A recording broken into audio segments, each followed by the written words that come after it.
그 영의 내용물을 채워가고 그 다음에 육의 흔적들을 빼내고 변화시키기 위해서 필요한 것이 연단입니다. 그래서 연단을 어떻게 받아서 영의 사람이 온영의 사람으로 들어갈 수 있는가에 대해서 말씀드리는 가운데 구체적인 성경에 온영으로 들어가신 분들의 예를 설명을 하고 있습니다. 이번 시간에는 요셉에 대해서 좀 상세하게 말씀을 드리려고 합니다. 이번 시간에 이 요셉에 대한 강의는 믿음의 3단계 마렵에서 영으로 들어가실 분들이나 아니면 영으로 들어갔지만 온영으로 들어가시기를 원하시는 분들에게는 어떻게 연단을 통해서 자기를 발견하고 자기를 성장시킬 수 있는지에 대해서 아주 실질적인 도움이 되는 그런 말씀이 되리라고 생각을 합니다. 요셉의 경우에는 아까도 말씀드렸지만 무슨 큰 악이 있는 것이 아니었고 그다음에 연단 중에도 악을 바라거나 불평하거나 불면하는 일이 없고 항상 감사함과 겸비함으로 자기 연단을 받아갔습니다. 그리고 늘 하나님이 나와 함께 하신다. 하나님이 나의 보호자가 되시고 나를 지키는 자가 된다. 이런 그 마음을 가지고 하나님을 바라보았기 때문에 하나님께서 형통하도록 인도하는 것을 볼 수가 있습니다. 이렇게 이제 믿음이 있는 사람들은 어떤 상황 속에서도 뭐 믿음의 1, 2단계는 불편하면 원망하고 뭐 그렇게 하지만 믿음의 이 단계가 높아질수록 어떤 상황 속에서도 감사하고 또 이렇게 기뻐하는 그 모습을 볼 수 있죠. 그러니까 아버지께서 그런 모습을 보시면서 얼마나 기뻤겠습니까? 근데 지금 요셉이 이제 그런 모습으로 살아가고 있는 거죠. 그래서 디모데전서 6장 1절에 보면 무릇 멍에 아래 있는 종들은 자기 상전들을 범사에 마땅히 공경할 자로 알지니 이는 하나님의 이름과 교훈으로 회방을 받지 않게 하려 함이라. 근데 사실 요셉은 이 말씀대로 지금 살고 있는 거죠. 만일 하나님을 믿는다 하면서도 윗사람을 공경하지 않는다면 어떻게 윗사람이 이 사람을 받아들이겠습니까? 불성실하고 게으름 부리고 과거에 좋았던 일, 나는 이런 사람이 아니야. 그러면서 게으름 피운다면 윗사람이 어떻게 생각하겠습니까? 그러나 이렇게 한다면 이제 사단에게 회방거리를 주겠죠. 그리고 하나님의 이름을 욕되게 하겠죠. 그런데 나는 하나님의 자녀이기 때문에 하나님의 자녀라는 건 뭐예요? 하나님이 내 아버지라는 뜻이잖아요. 내가 지금 이렇게 어떻게 보면 좋지 않은 환경 속에 있지만 이 환경 속에서 뜻한 바가 있어서 아버지가 허락하신 것이니까 여기에서도 감사의 조건을 찾고 기쁨의 조건을 찾는 거죠. 그러면 아버지 하나님께서 축복하시지 않을 수가 없는 그런 모습으로 된다 볼 수가 있겠죠. 마태복음 5장 16절에 보면 이런 말씀이 있습니다. 이같이 너희 빛을 사람 앞에 비치게 하여 저희로 너희 착한 행실을 보고 하늘에 계신 너희 아버지께 영광을 돌리게 하라. 그러니까 우리가 하나님의 자녀라고 하면 요셉과 같이 어떤 상태에서도 세상의 빛으로 이렇게 아버지의 영광을 드러낼 수 있는 그런 자가 된다면 얼마나 좋겠습니까? 디모데전서 6장 2절에 보면 또 이런 말씀이 있습니다. 믿는 상전이 있는 자들은 그 상전을 형제라고 경히 여기지 말고 더 잘 섬기게 하라. 이게 우리가 직장 생활할 때 예를 들어 상사가 예수 그리스도를 믿는 사람이다. 그러니까 예수 그리스도를 믿는 사람이니까 나를 좀 봐주겠지. 이렇게 생각해서는 안 된다는 그런 얘기입니다. 윗사람이 이해해 주겠지. 그리고 뭐 교회 일로 어디 가야 돼요. 그런다고 해서 직장 일을 소홀히 하면 안 된다는 그런 이야기가 되겠습니다. 직장 일은 직장 일이고 교회 일은 교회 일인 거죠. 그래서 어떤 면에서 더 하나님의 자녀로서 성실하게 사실 우리 직장이라고 하는 것은 나를 채용해서 나로부터 이익을 창출하기 위한 것 아닙니까? 그러니까 직장의 이익을 위해서 정말 하나님의 바른 도리를 따라서 성실하게 일해야 되는 거죠. 상사가 같이 예수 믿는 사람이라고 해서 봐준다든지 게으름 핀다든지 하는 것은 아버지께서 원하시는 방법이 아니라는 거죠. 그리고 상사의 입장에서도 물론 이제 좀 여러 가지로 교회 생활을 잘할 수 있도록 배려할 수는 있겠지만 그 배려하는 것을 이용해서 이렇게 세상 말로 농땡이를 치면 안 된다. 그런 얘기가 되겠습니다. 그래서 그 아랫사람의 입장에서는 그 윗사람의 입장을 잘 헤아려서 오히려 믿지 않는 사람을 대할 때보다 더 조심스럽게 정말 자기가 해야 할 일, 대가를 치러가면서 이렇게 해야 된다. 이렇게 볼 수가 있겠습니다. 근데 바로 요셉이 그런 모습으로 살았다 하는 얘기가 되겠습니다. 아까도 말씀드렸지만 창세기 39장 4절에 보면 요셉이 그 주인에게 은혜를 입어 섬겼다 이렇게 되어 있습니다. 그러니까 나는 과거에 부잣집 아들이었고 채색 옷만 입던 사람인데 내가 어떻게 하다가 이렇게 노예로 팔려왔다. 지나간 과거하고 현재를 비교하면서 원망하고 불평한 것이 아니고 과거에 아버지 하나님께서 나를 얼마나 선대하셨는지 지금의 형편을 미루어 보아서 아버지가 나를 참 과거에 선대하셨구나. 그러면서 오히려 감사한 마음을 갖는 것. 이것이 이제 그 요셉의 선한 모습이다. 이렇게 볼 수가 있겠습니다. 어떤 사람은 그런 말 하지 않습니까? 나는 이렇게 살 사람이 아니야. 과거에 내가 이렇게 살았어. 하면서 불평하고 그냥 돌로 발 차는 사람들 있지 않습니까? 그러니까 그런 사람과 이 요셉의 삶을 비교해 볼 때 얼마나 선의 차이가 많이 나는지 하는 것을 우리는 헤아려 볼 수가 있겠습니다. 그러니까 아버지께서 원하시는 것은 아까도 말씀드렸지만 어떤 상황 속에서도 감사의 조건을 찾을 수 있는 사람. 그래서 이 상대성을 체험하고 어떤 상황 속에서도 변절되지 않고 감사하고 기뻐할 수 있는 사람을 찾는다. 이렇게 볼 수가 있겠습니다. 그리고 내가 지금의 상황이 좋다고 해서만 행복을 느끼는 게 아니라 그 상황 속에서 역사하시는 아버지 하나님의 손길을 느끼면서 행복해 할 때 아버지 하나님께서는 얼마나 기뻐하시겠는가. 그리고 우리의 믿음이 쑥쑥 자라면서 더 좋은 천국의 처소로 우리를 이끌어 가시지 않겠는가 하는 것을 볼 수가 있겠습니다. 결국은 이게 더 좋은 믿음의 그 처소에, 천국의 처소에 들어간다고 하는 것은 이 땅에서 이렇게 힘들고 어려운 일을 어떻게 했다는 얘기입니까? 기쁨으로, 감사로 통과했다는 얘기죠. 그러니까 인간 경작을 잘 받아서 상대성의 원리를 잘 터득했다는 얘기가 되겠습니다. 우리 세상에도 눈물 젖은 빵을 먹어보지 않은 사람과는 인생을 논하지 말라 그런 말씀이 있지 않습니까? 그래서 하나님께서 우리를 이 땅에서 경작을 하고 계신데 지금 요셉은 참 신통하게도 그런 어려운 상황 속에서도 경작을 기쁨으로 감사함으로 잘 받아가는 것을 볼 수가 있겠습니다. 그리고 또 한 가지 중요한 것은 일반적으로 많은 사람들은 이렇게 어려움을 겪다가 주인의 인정을 받아서 윗사람의 인정을 받아서 지위가 올라가게 되고 힘과 권세가 주어지면 변질되는 사람들이 많이 있습니다.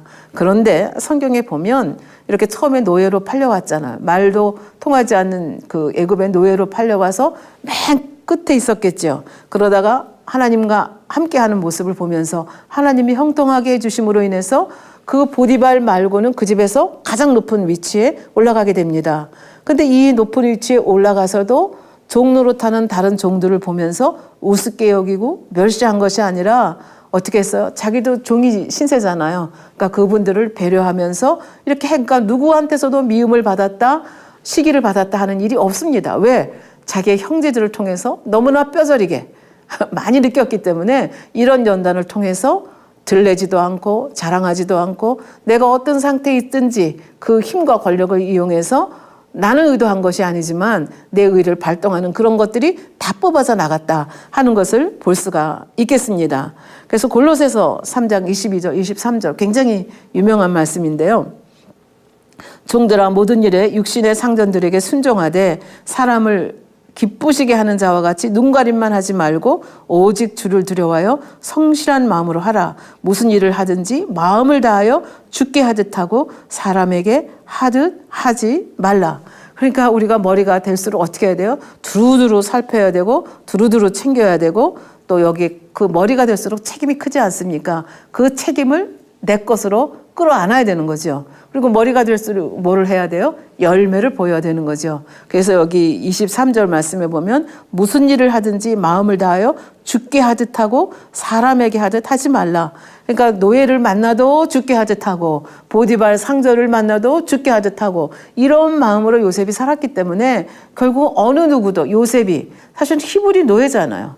남의 나라에서 끌려온 노예인데 그 노예가 자기들 머리 위에 있는 거예요. 그 보디발 다운가는 그 위치에 있을 때 웬만하면 시기도 하고 괴계를 부려서 좀 뭐 어떻게 좀 놀림감을 만들어 볼 텐데 성경에는 그런 말씀이 전혀 나오지 않습니다. 그러니까 얼마나 철저하게 자기 의라는 걸 버렸는지 얼마나 겸비하게 낮아졌는지 하는 것을 이 모습을 통해서 볼 수가 있습니다. 사실 지금 우리가 연단이라는 것을 대해서 말씀을 드리고 있는데요. 이렇게 똑같은 연단을 받아도 어떤 사람은 굉장히 순하게 연단을 받는 사람이 있습니다. 요셉이 그런 경우죠. 불평, 불만하지 않습니다. 그리고 아주 조용히 그래서 물 흐르듯이 연단을 받아가는 걸 볼 수 있습니다. 물론 이렇게 물 흐르듯이 연단을 받는다고 해서 마음속까지 아픔이 없다는 것은 아닙니다.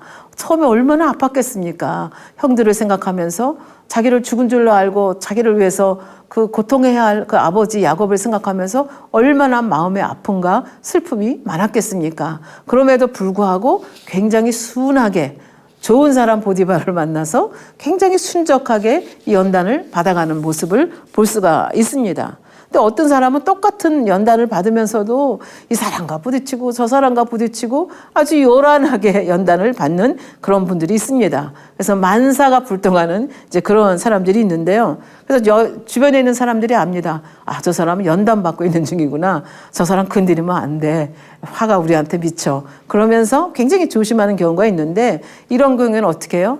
그 연단의 참 의미를 깨닫지 못하기 때문에 연단이 길어집니다. 그리고 똑같은 연단 또 받고 이렇게 하면서 이제 그 연단을 잘 통과하지 못하는 이제 이런 경우가 있게 되는 거죠. 그러면 어떤 사람은 왜 선한 사람 만나서 요셉처럼 이런 연단을 받고 어떤 사람은 아주 강하고 센 사람 만나가지고 그렇게 그냥 요란하게 연단을 받는가? 그건 아버지가 잘 아십니다.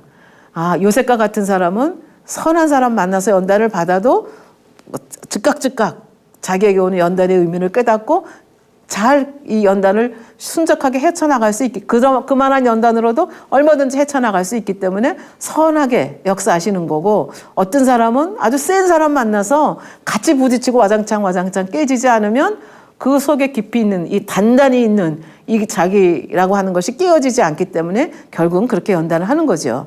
예를 들면 야곱 같은 경우는 굉장히 간교하다고 하지 않았습니까? 근데 이 간교한 야곱을 연단하시려니까 더 간교한 사람 붙여야 되잖아요. 그러니까 그 외삼촌 라반은 야곱보다 더 간교한 사람이잖아요. 그래서 더 강한 사람에게 세게 연단을 받게 하는 것을 볼 수가 있습니다. 그러니까 각 그 연단을 받는 환경은 아버지께서 그 사람의 마음, 그 사람의 마음의 중심을 아시기 때문에 어떤 사람은 물 흐르듯이, 그러니까 주위 사람이 보면 연단을 받는지 안 받는지 모르게 연단을 잘 통과하는 사람도 있고, 어떤 사람들은 와장창 부서지면서 비슷한 연단 또 받으면서 그렇게 나아가는 사람도 있다고 하는 거, 나는 어느 쪽인가 하는 것을 아마 생각을 좀 해보시면 좋을 것 같습니다.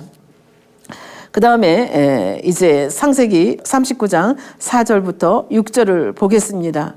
그러니까 보디발이 아까도 말씀드렸지만 요셉이 들어오고 나서부터 집안이 굉장히 잘 되는 걸 느낍니다. 그리고 지나가는 듯이 얘기하는 그 요셉의 말을 통해서 요셉이 믿는 하나님에 대해서 듣게 되는 거죠. 그래서 이 보디발이 아까도 얘기했지만 총무로, 사실 노예 히브리 그것도 뭐 나이도 많은 청년도 아니잖아요. 이 청년을 가정 총무로 삼는 일이 벌어지거든요. 그래서 그 창세기 39장 4절에 보면 아까 그 읽어드린 말씀이죠. 요셉이 그 주인에게 은혜를 입어 섬김에, 그러니까 아까도 얘기했죠. 과거에 내가 이랬기 때문에 지금 난 이럴 사람이 아니라 과거에 그렇게 인도해 주신 하나님께 감사하고 지금 자기를 거두어준 보디발에게 감사하고 사니까 그 보디발이 은혜를 끌어내릴 수밖에 없는 거죠. 그래서 그가 요셉으로 가정 총무를 삼고 자기 소유를 다 그 손에 위임한다. 사실 이 보디발은 작은 사람이 아닙니다.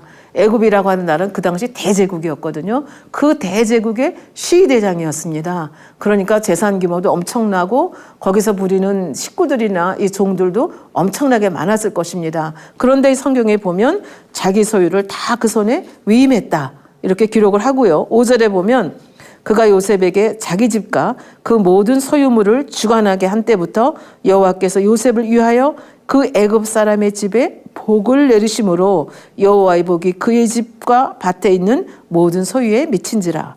주인이 그 소유를 다 요셉의 손에 위임하고 자기 식료 외에는 간섭하지 아니하였더라. 그러니까 그 보디발이 인정 안 할래도 인정 안 할 수가 없는 거예요. 그래서 자기가 먹는 거 외에는 다 네 맘대로 해.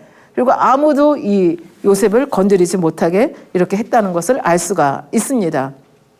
여기서 하나님이 왜 보디발이라고 하는 자에게 이렇게 요셉을 붙여주셨는지, 보디발이 누구 때문에 지금 축복을 받습니까? 요셉 때문에 축복을 받잖아요. 그럼 보디발이 도대체 뭘 잘했기에 이렇게 축복을 주시는가 하는 것을 잠깐 생각을 해 보도록 하겠습니다.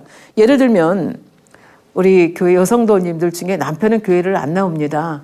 근데 어떤 사람은 그 부인이 교회 다니는 거 엄청나게 핍박하는 사람이 있는데, 또 어떤 사람은 교회는 안 나오지만 아내가 교회 생활을 잘 할 수 있도록 도와주는 사람들이 있습니다.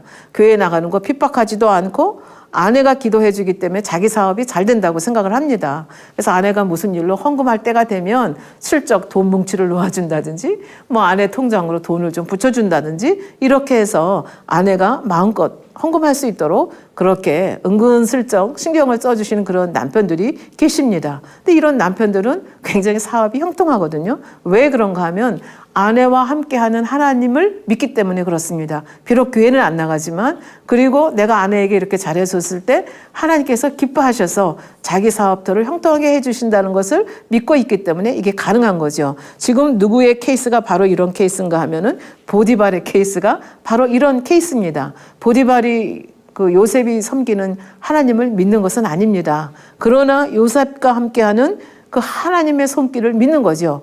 그리고 자기 때문에 축복이 이렇게 임하는 것이 아니라 저 요셉 때문에 자기 집에 이렇게 엄청나게 축복이 온다는 것을 믿습니다. 그렇기 때문에 모든 소유를 다 누구한테 맡긴다고 했어요? 히브리 종놈인 그 나이도 몇 살 안 된 요셉에게 정권을 다 맡기는 이런 모습. 이것이 그러니까 요셉이 믿는 하나님을 믿어드린 것이 하나님 보시기에 공의에 맞는 거죠. 그래서 요셉을 통해서 보디발의 집도 축복을 한 거죠. 만약에 보디발이 이런 마음이 없었다고 하면 요셉만 축복하면 되는 거죠. 그런데 지금 요셉만 축복하는 것이 아니라 보디발의 집까지라도 같이 축복하시는 그런 모습을 볼 수가 있겠습니다. 그러니까 요셉은 이런 연단을 통해서 또 아버지 하나님이 얼마나 자기와 함께 하시는지, 비록 신부는 종입니다. 그러나 가정 총무입니다. 그러니까 뭐 이렇게 보통 종이 아닌 거죠. 그러니까 주인 다음으로 대접을 받는 이제 그런 종이 된 거죠. 그러면서 요셉은 자기 형들과의 관계를 통해서 자기가 이렇게 팔려오게 된 이런 과정을 통해서 자기 의를 드러낸다는 것, 자기 자랑을 한다는 것, 들낸다는 것, 이것이 얼마나 사람 마음을 불편하게 하는지, 시기심을 불러일으키는지를 뼈저리게 느꼈기 때문에 절대로 그런 게 없습니다. 모든 것을 기쁨으로, 감사함으로, 겸손함으로 받으니까 이런 모습을 본 보디발은 얼마나 보배같이 생각이 됐겠습니까? 그리고 그 집에 있는 보디발의 신하들이나 아니면 그 집에 있는 종들도 이 요셉을 시기하는 것이 아니라 참 저 사람은 달라, 뭔가 달라, 왜 이 사람을 통해서 자기들도 많은 배려를 받기 때문에 그렇게 할 수가 있게 되는 거죠. 그래서 이런 요셉의 모습을 보면서 우리는 무엇을 배워야 하겠습니까?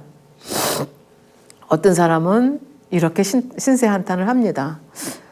나는 남편이 별로라서, 나는 아내가 별로라서, 나는 부모가 좀 좋았으면 좋았을 텐데 부모가 별로라서, 아니면 우리 직장 상사가 너무 까다로워서, 아니면은 우리 부하가 너무 까다로워서 내가 이 모양 이 꼴이다.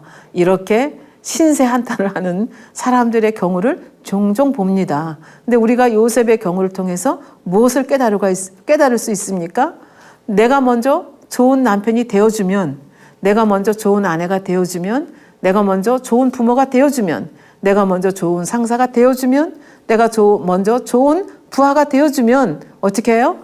내 아내는 나 때문에 행복하고, 내 남편은 나 때문에 행복하고, 우리 부모는 나 때문에 행복하고, 내 부하는 나 때문에 행복하고, 우리 상사는 나 때문에 행복하다. 이게 되는 거 아니겠습니까? 그러니까 요셉의 방법은 어떤 상태에서도 무슨 문제가 생기면 그 문제의 원인을 자기한테 돌리는 거죠. 그리고 그 문제를 허락하신 하나님의 뜻을 생각하고 감사하고 기뻐하니까 결국은 누구한테든지 좋은 사람이 되는 거죠. 그러니까 요셉은 어디 가든지 웰컴이죠, 웰컴.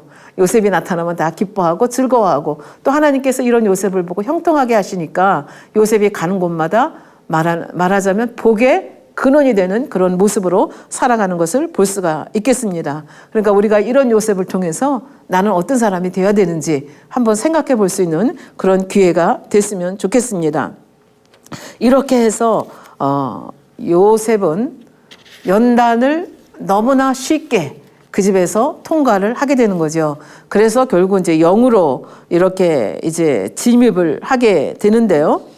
우리가 직장에서도 그렇고 집에서도 그렇고 사회에서도 그렇고 아까도 잠깐 말씀드렸지만 어떤 사람이 축복을 받아서 지위가 올라가고 권세가 주어지고 힘이 주어지면 그전에는 겸손하고 겸비했던 사람이 갑자기 어깨에 힘주면서 사람이 달라지는 경우가 있는 것을 보게 됩니다. 아까도 말씀드렸지만 요셉은 자기가 가정 총무가 됐다고 해서 어깨에 힘주는 것이 아니고 사람이 달라지는 것이 아니고 오히려 더 옛날을 생각하면서 자기 형들에게 내가 어떻게 했지, 내가 내 미움을 받았지를 생각하면서 겸손하고 들리지 않았다. 그렇게 말씀을 드렸습니다. 그런데 이 마음이 깨끗하지가 못하면 내 속에 욕심, 사심, 탐심 이런 게 있고 내 속에 뭔가 이 죄성들이 있으면 그렇게 되기가 굉장히 힘들다 하는 것을 볼 수가 있습니다. 그래서 자기의 권세를 이용해서 사욕을 채우거나 아니면 심한 경우는 다른 사람의 공로를 내가 가로채기까지 해서 결국은 이제 미움받는 거죠. 그렇게 해서 그 자기의 힘과 권세를 이용해서 찍어 누른다든지 자기 욕심과 사심을 채우는 이런 경우가 있는데, 그러나 이제 요셉은 그렇지 않았기 때문에 결과적으로 변함없이 그 가정총무로 섬기는 그런 일을 했기 때문에 계속 그 누구한테 미움을 받았다, 시기를 받았다 하는 기록이 없다 하는 것을 볼 수가 있겠습니다. 그러니까 영적으로 영으로 들어갔다고 하는 모습을 우리가 이 모습 속에서 볼 수가 있습니다. 그러면 하나님께서 요셉을 이렇게 노예로 팔려가게 한 데는 이 영적인 연단만 한 것이 아니라 사실은 요셉을 향하신 꿈을 통해서 이미 계시하신 대로 요셉을 향하신 뜻이 있었거든요. 그러니까 요셉은 영으로만 들어가는 것이 문제가 아니라 육적인 그릇도 갖춰져야 됐기 때문에 하나님께서는 보디발의 집에 노예로 팔리게 하셔서 거기서 성실하게 일하게 하셔서 그 보디발의 가정총무로 일하면서 많은 것을 배우게 하셨습니다. 말하자면 영적인 그릇을 한쪽으로 만들어가게 하시면서 또 한쪽으로는 육적인 그릇을 만들어 가시는 이런 모습을 볼 수가 있는데요. 요셉은 워낙 성실하고 지혜가 있고 명철하고 아버지 야곱처럼 이제 그런 성실한 그런 사람이었기 때문에 이 보디발의 집에 있으면서 하나님께서 쓰시기에 합당한 그릇으로 육으로도 자기를 만들어가는 그런 모습을 볼 수가 있겠습니다. 그럼 무슨 공부를 했느냐? 첫째가 경제 공부입니다.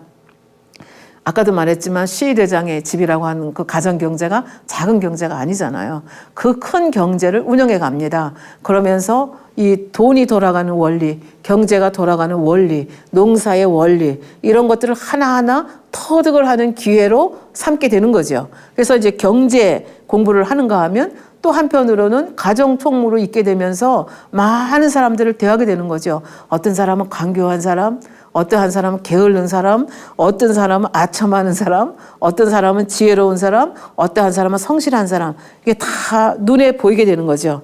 그러면서 이 사람은 성실하다, 이 사람은 지혜가 있는 사람이다, 이런 것들을 사람들을 겪으면서 터득을 하게 되면서 이런 사람들은 예를 들면 게으른 사람은 어떻게 다스려야 되는지, 간교한 사람은 어떻게 다스려야 되는지 이런 것들을 이제 총무로 이제 근무를 하게 되면서 하나하나 경제 공부도 하고 이제 그 인사관리 공부도 하게 되는 거죠. 그렇게 해서 아까도 말씀드렸지만 영으로만 준비되는 것이 아니라 영육 간에 준비된 그릇으로 하나님께서 이 보디발의 집에서의 연단을 통해서 이렇게 만들어가는 모습을 볼 수가 있습니다. 그러니까 하나님께서 쓰시고자 하시면 이렇게 연단을 통해서 그릇을 만들지 않으면 영의 그릇도 만들어야 되고 육의 그릇도 만들어야 되는 거죠. 그래서 이 그릇이 준비가 안 되면 하나님께서 쓰실 수가 없다는 그런 얘기가 됩니다. 그래서 그에 합당한 그릇으로 만들어가기 위해서는 훈련 과정, 다시 말하면 연단 과정이 필요한 거죠. 그래서 예를 들면 모세 선지자 여러분들이 잘 아시지 않습니까? 40년. 그러니까 바로의 궁에서 40년 동안 무슨 교육을 받았습니까? 말하자면 육의 그릇을 만드는 교육을 받았습니다.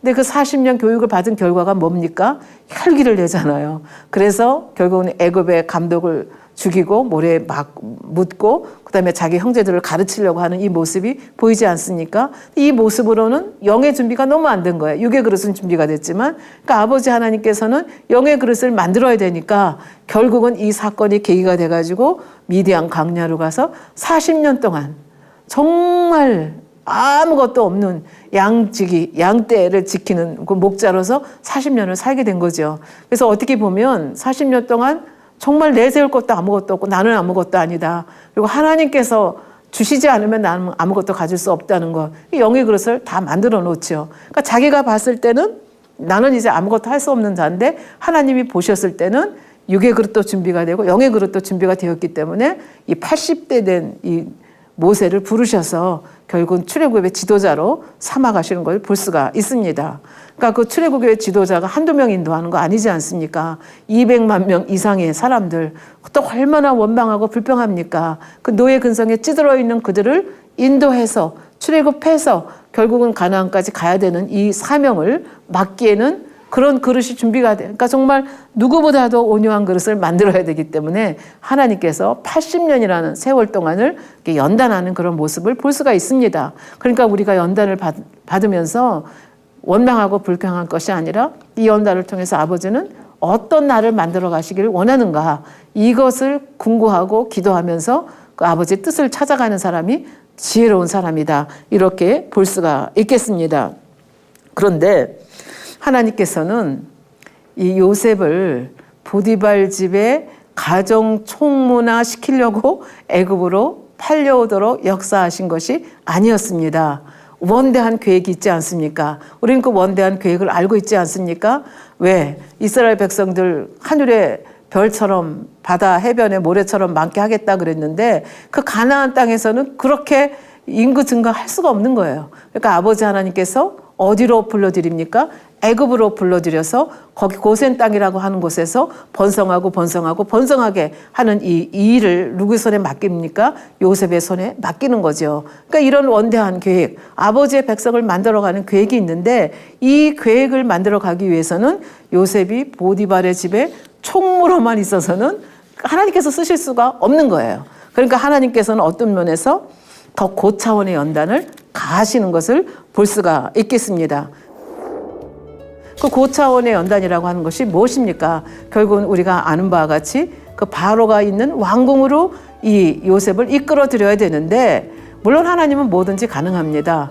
그 보디발의 집에 가정 총무로 있는 그 요셉을 하루아침에 왕궁으로 들일 수는 있습니다. 그러나 이것이 하나님께서는 그 독재자처럼 일하시는 분이 아니고 일하늘의 공의에 맞게 역사하시는 분입니다. 그러니까 아버지 하나님께서는 독재적으로 일하시는 분이 아니고 일하늘의 공의에 맞게 일하셔야 되니까 결국은 이 요셉을 바로의 왕궁으로 이끌어들이기 위해서는 여기에 또 필요한 연단을 가하시는 겁니다.